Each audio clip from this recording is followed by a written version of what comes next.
গোপালগঞ্জ শহরের বাজারে বোতলজাত তেল সরবরাহ কম। বোতলের তেল নিতে বাড়তি নিতে হচ্ছে চাল, সরিষার তেল, মশলা, ডাল সহ অন্য পণ্য। গোপালগঞ্জ বড় বাজার থেকে যুক্ত হচ্ছেন প্রতিনিধি সজীব বিশ্বাস। সজীব বিশ্বাস, বিক্রেতারা এমন পন্থা কেন অবলম্বন করছেন, আর আরেকটু জানতে চাইব যে তেল সরবরাহ কেন কম, প্রশাসনের কি এই বিষয়গুলোতে নজরদারি আছে? কবিতা, প্রশাসন এই বিষয়ে নজরদারি এখন পর্যন্ত আমাদের চোখে পড়েনি।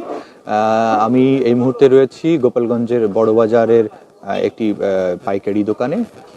সেখানে এনারা পাইকারি এবং খুচরা দুই ধরনেরই ওনারা তেল বিক্রি করে থাকেন, এবং আমরা সকালে বাজার ঘুরে দেখেছি যে বাজারে আসলে বোতলজাত যে তেল, সেই তেলের সংখ্যা কিন্তু খুবই কম, এবং বোতলজাত তেল এই যে যারা খুচরা বিক্রেতা বা পাইকারি বিক্রেতারা রয়েছে তাদের কাছ থেকে যখন কিনতে যায় বা ডিলার পয়েন্ট থেকে এই তেল যখন আনতে যায়, এই তেলের সঙ্গে সঙ্গে কিন্তু এই সকল খুচরো বিক্রেতাদের কিন্তু আনতে হয় মশলা, সরিষার তেল, ডাল, চাল সহ আরো বিভিন্ন অনেক কিছু কিন্তু তাদের আনতে হয়। এবং আমি আরেকটু বলে রাখি যে এই বোতলজাত তেল মানে যারা ক্রেতা রয়েছে তারা কিন্তু অনেক সময় নিতে চায় না তেলের সঙ্গে।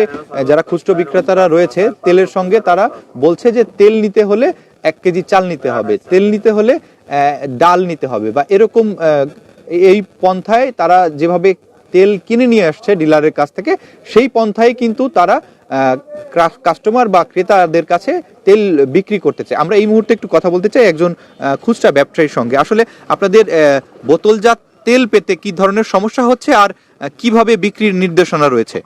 নির্দেশনা বলতে বোতলজাতের খুবই সাপ্লাই কম। ডিলারের কাছে তেল চাইলে তারা বলে যে না, আর যদিও তারা কিছু তেল দেয় তাও কন্ডিশন দিয়ে দেয় যে তেলের সঙ্গে যেমন 5 কার্টন যদি তেল চাও তাও দেয় না, তো 2-1 কার্টন দেয়, তার সঙ্গে অনেক চাউল নিতে হয়, তারপরে আপনার সরিষার তেল আছে সেইগুলো নিতে বলে, মশলা নিতে বলে, আটা নিতে বলে।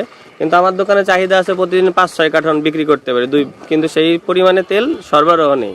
তারা বলে যে আমাদের উপর থেকে নাকি তাদের আটা ছাড়া তেল দেয় না, আমাদের ওইভাবে দেয় না। তো আমরা যখন কাস্টমারকে দিতে যাই বলি তেলের সাথে চাল নিতে হবে, কাস্টমার তেল নেয় না, তাতে কিনা বেচা আরো কম হয়।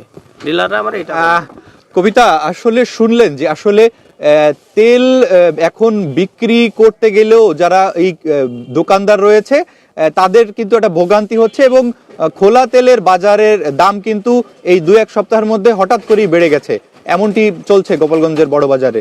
তো এই ছিল আমার কাছ থেকে গোপালগঞ্জের বোতলজাত তেল সর্বশেষ।